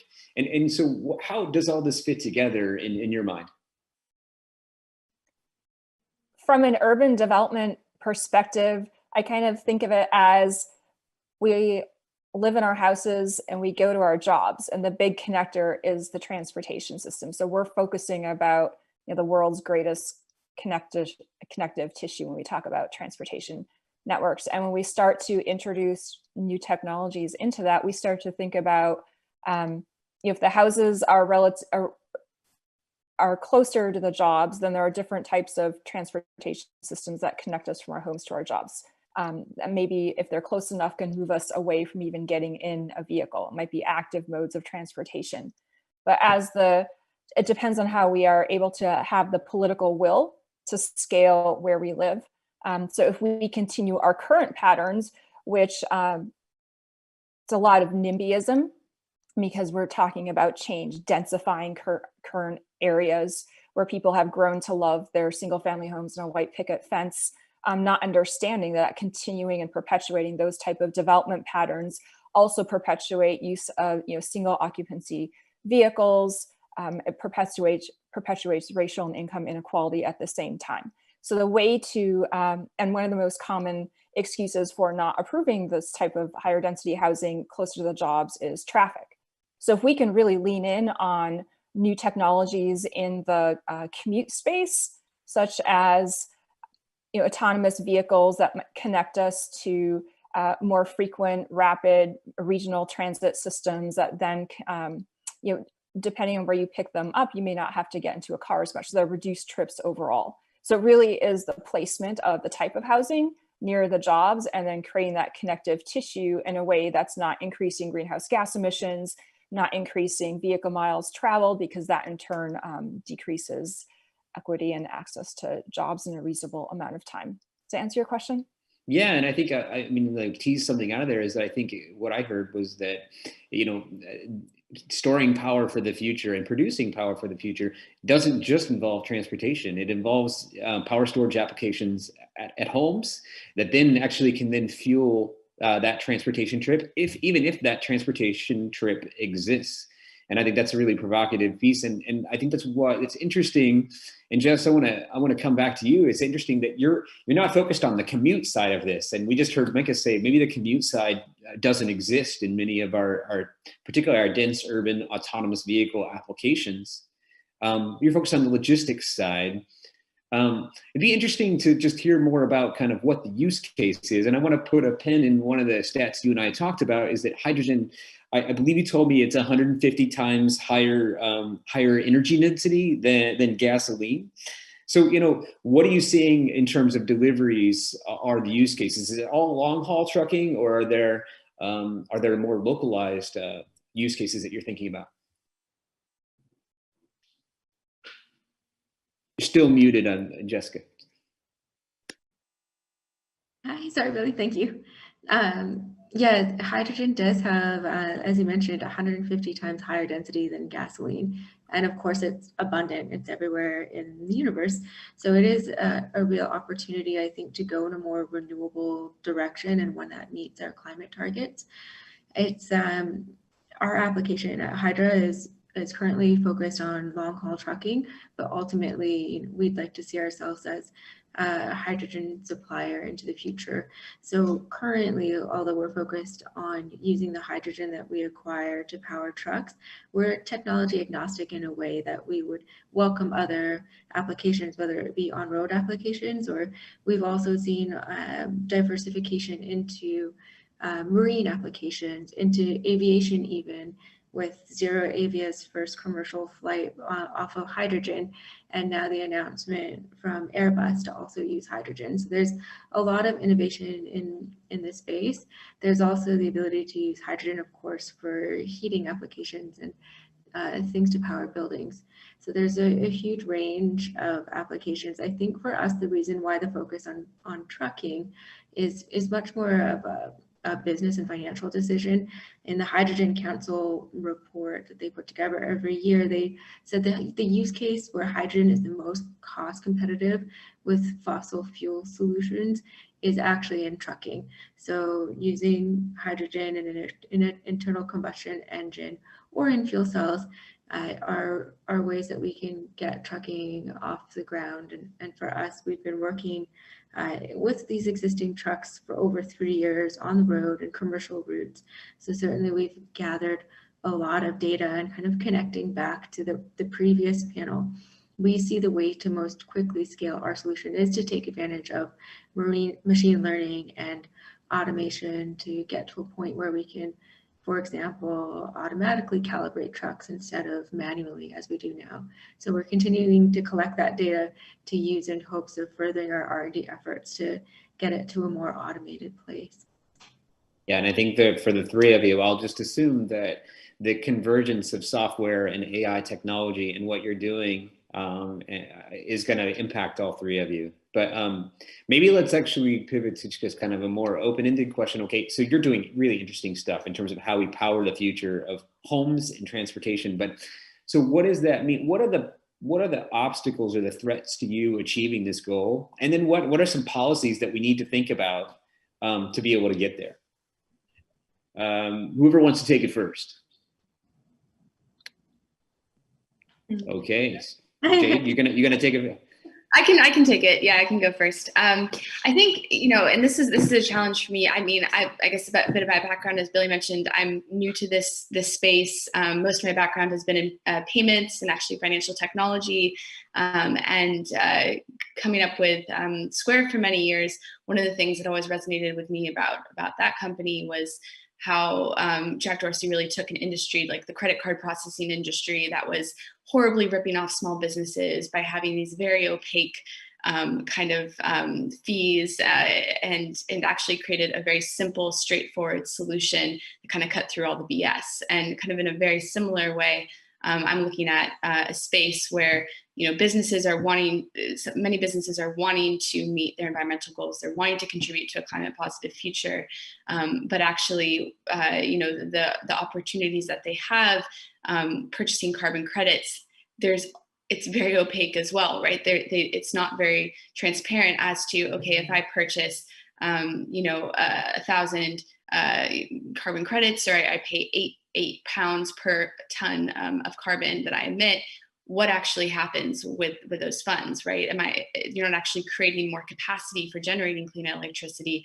It's a digital asset, right? That's been traded and exchanged hands and exchanged value, but it's not very clear how you are actually then having that impact. And I actually went through a process with some of our pilot renewable energy providers where I said, okay, let's say that a company did pay £8 for a carbon credit that's generated in your facility. How much of those funds would actually even reach you? And 25% of that, I've been reported, would be going to middlemen really in that process, right? So like the exchanges that it's put on the registry, and at the end of the day, it's such a small figure. But when we actually look at businesses who have the right intentions, they're wanting to offset their carbon footprints. And we go with a model like RO2s, where we say, okay, why don't you finance an equivalent amount of kilowatt hours of clean electricity as you are offsetting in carbon? Actually, that figure is a lot higher. So really, there's this market that we're trying to work around where we want to say, okay, that amount that you paid for carbon credits, how many kilowatt hours of clean electricity would that actually have generated? Versus if you're investing with RO2, we can tell you an exact number. So we have to kind of get away from this whole carbon offset, carbon neutral language and actually talk about impact. And that is a challenge because it is going to cost a bit more. But that's why we're trying to create financial incentives and making it an investment for businesses so we can move more towards that future. I think that's really important to emphasize too, because the whole environment, ESG investment industry, which is supposed to be about a $17 billion investment industry, is not set up to direct fund innovation. So the question there is, how do you create mechanisms, financial mechanisms that go right into investing in energy, in battery technology? And maybe it sounds to me like you're saying, hey, it's by creating innovative companies or innovative funds that actually just directly do that. And I know that this is where Just Business has actually really been focused on that. This is Professor Dave Batstone, who also runs a social impact VC from USF, has been really instrumental, and I know is invested in all three of your companies in terms of really trying to figure out how we transform climate at the same time and really like actualizing the funding, as opposed to having a bunch of ancillary skim offs or something like that. So not very well put, but I do want to focus more on just kind of this idea of what are the impediments, particularly to seeing the physical infrastructure go by. So what do you see as kind of the impediments to actualizing the vision of creating all this new battery supply material for us to power the future of EVs, of homes, et cetera? One of the key ways that we can incentivize or support development of the technology is to look at the regulations in place that we have to navigate to actually build our facilities. And it's one of the key reasons why our first facility will be constructed in the state of Nevada, because Nevada recognizes that a company like ours is proposing the most green technology on the planet. We do not emit, we do not have high burning processes. We have very low water use. In fact, it's completely closed loop recycled on our site. So if it comes out of our facility, it's cleaner than when it does enter our facility. And at the same time, because our business model is robust, we can commit to paying living wages. So this really is, it's beneficial. We strongly believe to the community. And we've selected to build in Nevada because it recognizes that to get a new technology that's incredibly green off the ground, we need support from a regulatory standpoint. So that means efficient ways to build plants, not getting caught in as much red tape as other areas might present. And the reason why that's significant is right now, we as the United States are losing this type of business to other areas around the globe that do not have such many steps, hurdles that you have to go through. And that can sound good and that can sound bad, but there is a way to do this for green technologies that ensures environmental safety, that ensures benefits to the community, that is not so onerous that it takes years to get a facility permitted. If we continue to take years to allow the permitting processes to play out, guess what? We're going to source materials from other places on the planet that don't have any environmental frameworks, that have labor abuses, that have political uncertainty. So the best thing we can do is to lean into the current regulatory system we have in place and provide some clarity where there's currently ambiguity. So this is not a complete system redo that we need for regulation. The EPA laws that we have in place are robust, they're on point. There are ambiguities that can be clarified so that we can move faster.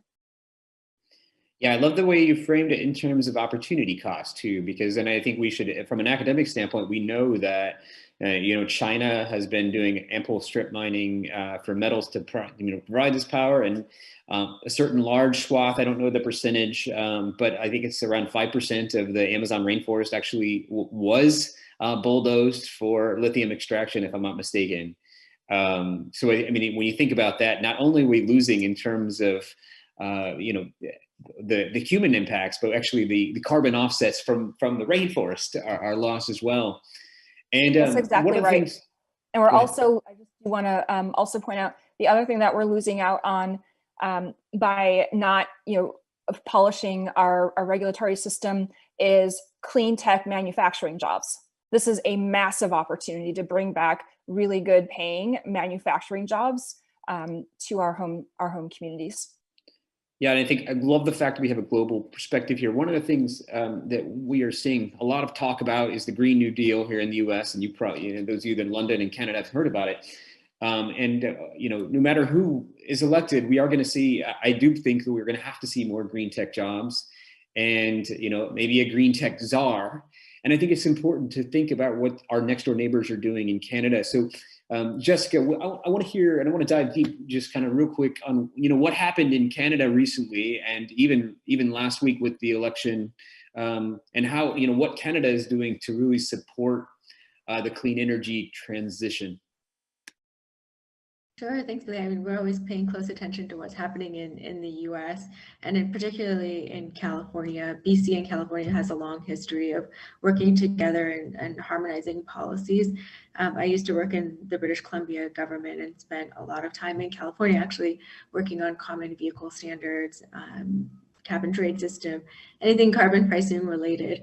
So there was an election that happened just provincially here in British Columbia, and it was an interesting one because climate change was such a nonpartisan issue, which I'm sure would be quite different from what happens in the US, but the party that got in supported climate change, as did its major competitors.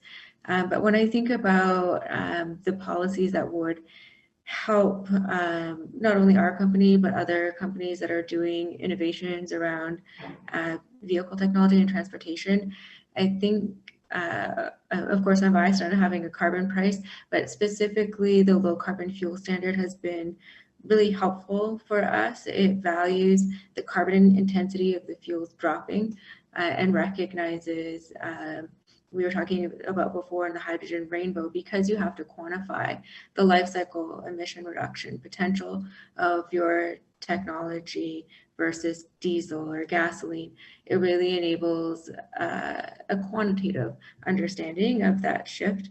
And then additionally, because we can also use the hydrogen in pipelines that currently carry natural gas, but under government mandate have a renewable gas content requirement that they now have to meet. In British Columbia, it's 30% by 2030. It's 15% by 2030. That's my ideal, it'd be 30%, but it's actually 15% is the government mandate of renewable content by 2030. So that means natural gas flowing through pipelines will have to contain, up to 15% renewable gas. And one of the big upcoming policies that is being hopefully going through in British Columbia is on defining what are those renewable gases, and hopefully hydrogen will be included in that. But then I don't think it's just on the government shoulders. I think there's also things in the private sector that we've seen that can be really helpful to encourage greener options when it comes to trucking. For example, most of the fleets that we work with, they're contract fleets to other companies. So as soon as we see those other companies demand greener solutions, when they actually credit in their RFPs, going green, having greener fuel, having greener practices, and then the benefits to the trucking sector that may not be obvious, and links back to the previous discussion on the labor shortage in the last panel. There is a labor shortage right now for truckers, and our Canadian Trucking Association and provincial affiliates did a survey to find out what's the main block for labor in this industry. There's enough labor to go into trucking, but why are they choosing other options? One of the big factors was because they're not perceived to be sustainable in today's world, and the values, in particular, that millennials have. They value buying things that are green, working for green companies, investing in green. So providing an alternative future and a better image for trucking would also enable them to attract more talent.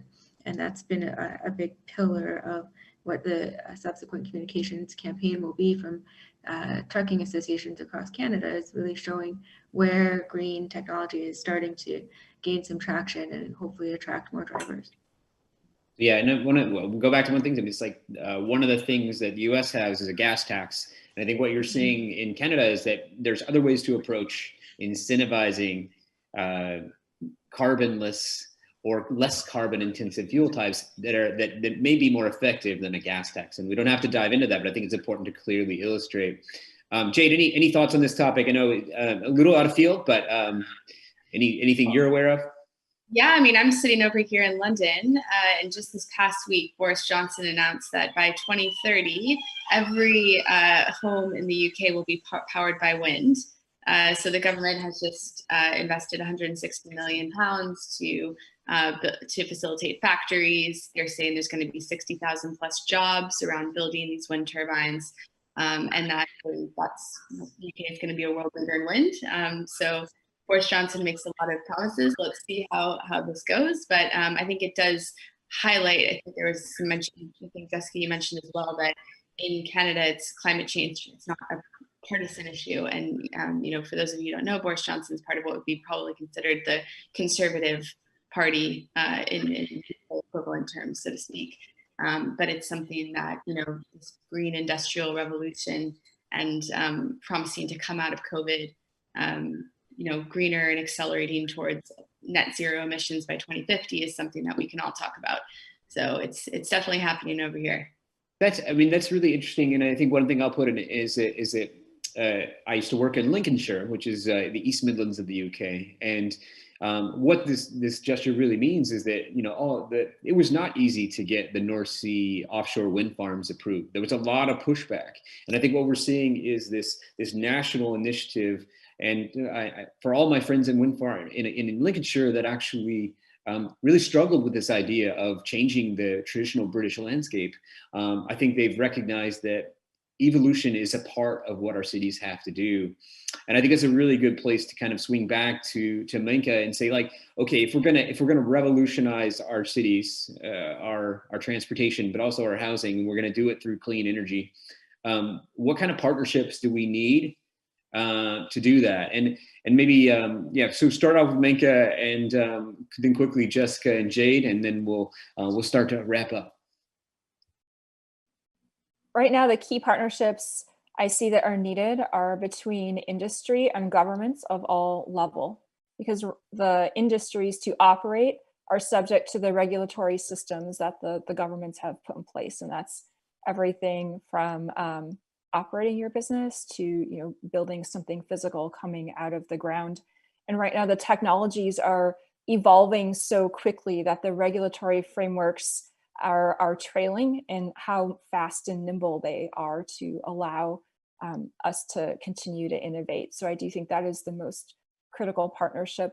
The other critical partnership I'll just call out is the relationship with local communities. We're heavily invested in being a long-term contributor to the local communities where we are located. So we see that as that relationship can be really solid.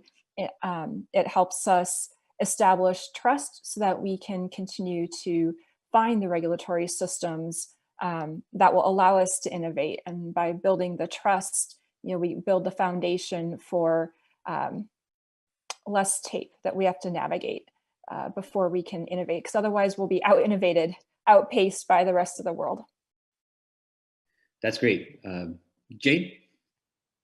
Yeah, I definitely agree on this point on public-private sector collaboration. I think we talk about those the municipalities I mentioned in Sweden, where they have this model in place. They're looking to fuel infrastructure, right? So they're looking to fuel local busing and transportation, and that takes collaborations with local municipalities, right? So we definitely need everyone all hands on deck for this.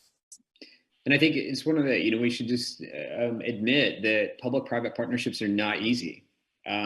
But what the last panel said is that COVID-19 is really an opportunity for us to think about this, for us to think about local jobs, local social mobility programs, human dignity at the local level, and how that cascades up levels of government, but also benefits innovative businesses like the three of yours. Jessica, any final words on this? Sure, I definitely agree with Micah and Jade on having the cross collaboration between the public and private sector, but then there's also within the public sector, I think the previous panel commented that transportation, of course, by its nature, goes across many different jurisdictions, so having government within its various level collaborate amongst themselves as well. And then within the private sector, I think there's some collaboration that can be had, for example, on communication campaigns, education, and then with, I know we had talked briefly before this session, Billy, about the OEM market and how do new technologies plug into the OEM market. And that's a whole set of private to private partnerships that I see as really important. And then building on the local community angle, where the community that we're active in, we're also mindful of First Nations partnerships because they, there's a historical legacy there and an ongoing interest in working on economic development and making sure that they're part of thinking through job creation and all the things that Menka had highlighted in her response. We're conscious of that for Indigenous opportunities as well. Yeah, there's a word in the management profession called co-opetition. So this idea of cooperation and competition coexisting, and maybe that's a good word to end up on this, is that it doesn't have to be a competition among private sector companies. It could be co-opetition.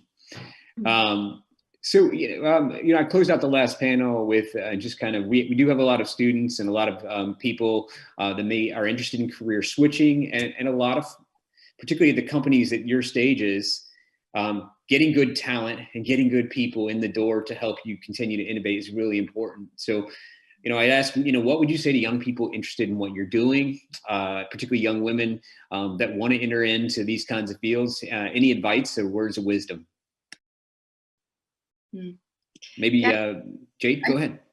Yeah, I really resonated with, for those who were on the previous panel, I think Allison mentioned about translatable skills, right? And how actually your learnings from one industry can actually really propel you and actually allow you to have different vantage points in another that are quite valuable. And I've seen that really transitioning from financial services and tech into this space, and how some of the same principles can be applied around making things more simple and transparent. And so I definitely resonate with that piece quite a bit, and I would push that forward to those who are interested in going into the sector.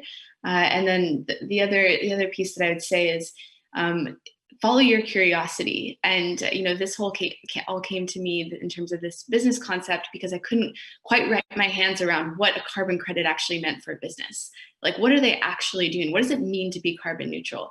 And started to kind of unwrap the layers there and realized actually, well, there's a reason I don't understand this is because it's actually not very clear. And if I don't understand it, it means a lot of businesses don't either. So how can I make a solution that is much better, I suppose. So those are the two things I would say. Maybe Jessica? Yeah, definitely.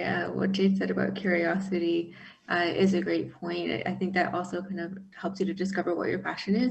Prashanthi had also mentioned on the previous panel, having a personal board of advisors, having that mentorship around you to show you different paths and alternatives as you go down so you don't lock too much into one area. And I've also found it really helpful to just, I guess as a woman in such a male-dominated field, because I'm at the cross-section of finance and tech, I've heard figures of as high as 95% male. It's just, I found it really helpful to have almost a support group around, because sometimes there is an awkward experience or something difficult that you come across, and it's nice to have somebody that you can talk to that knows your experience, but have had similar experiences, so you don't feel isolated, you don't feel like you're alone, that there's people out there that can help you. Okay, words of wisdom. I think +1 to a lot of what both Jessica and Jade have just said. I would say one word of advice: you don't have to be an engineer to have impact. I have a technical background in the sense I'm a licensed architect, but I see a lot of, and I teach at Cal Poly as well to undergrad students. So I hear this daily that I don't have the technical background to have impact. That is absolutely not the case. Yes, we need engineers to develop new technologies, but new technologies in and of themselves don't just become a business. You have to surround that technology with a really rich ecosystem different knowledge bases. So if you are passionate in this area, there's absolutely a space for you.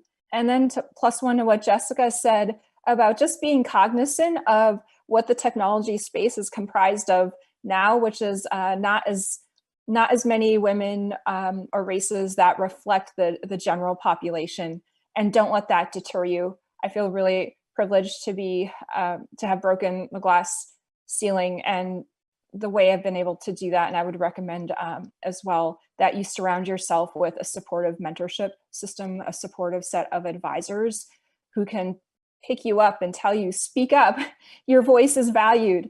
It's not only the engineers who speak loudest. It doesn't mean that your voice is not valued. And sometimes you just have to be reminded of that, because right now the ecosystem that we work in isn't really set up to promote that. So I think allyship is huge, and surround yourself with allies. That's awesome way to end our discussion. So James, I wanted to take some time just to give you, this has been a big topic, and we, there's a lot that relates to how we think about the future of our cities. Any kind of response to what you've heard, and to this panel, how it links to the last panel, go for it. Sure. Thanks, everybody, all the panelists. That was a really great discussion again. And I think, just the premise of pairing a discussion about renewable technologies and the financialization of renewable technologies with the discussion about autonomous vehicles is really exciting and powerful, so that we get that broader sense that Billy, you just mentioned. And I think one of the most particularly exciting things about this panel in particular is that these renewable energy technologies don't need AVs to be transformative.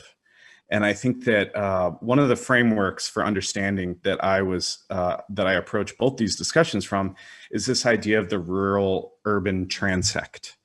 And if you're not familiar with that, that's a term from planning that actually goes back to the beginning of the 20th century, but it was updated in the 80s and 90s by this movement called New Urbanism.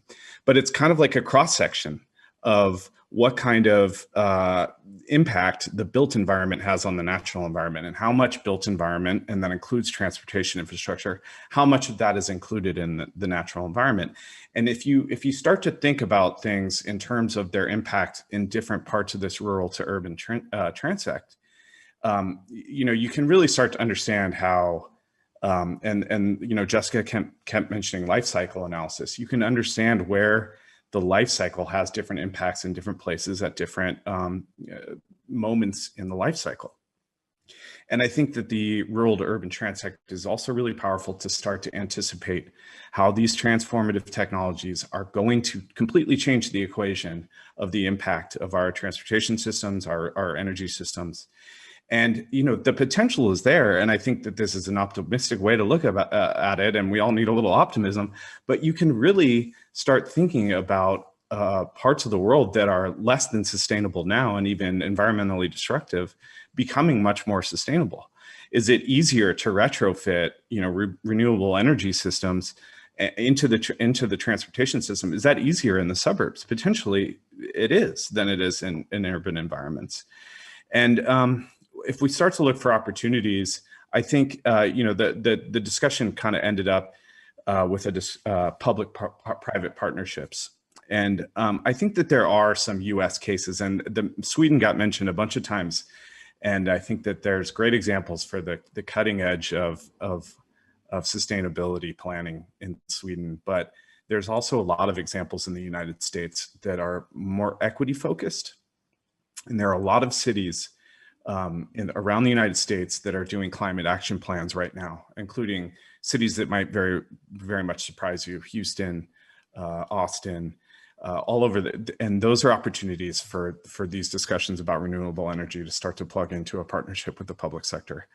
And there are also other cities, Minnesota and Flint have created these eco-district planning programs where they're integrating social equity with environmental justice and into their planning and into the kind of developments they allow and into the kind of technologies that they're welcoming. So there are opportunities for public-private partnerships in the US.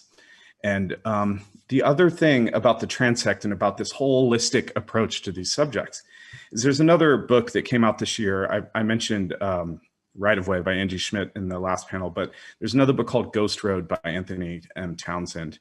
And one of the big themes that he talks about, and I think that really you have to consider this when you're considering this holistic or transect view of all these issues, is the financialization of all these technologies.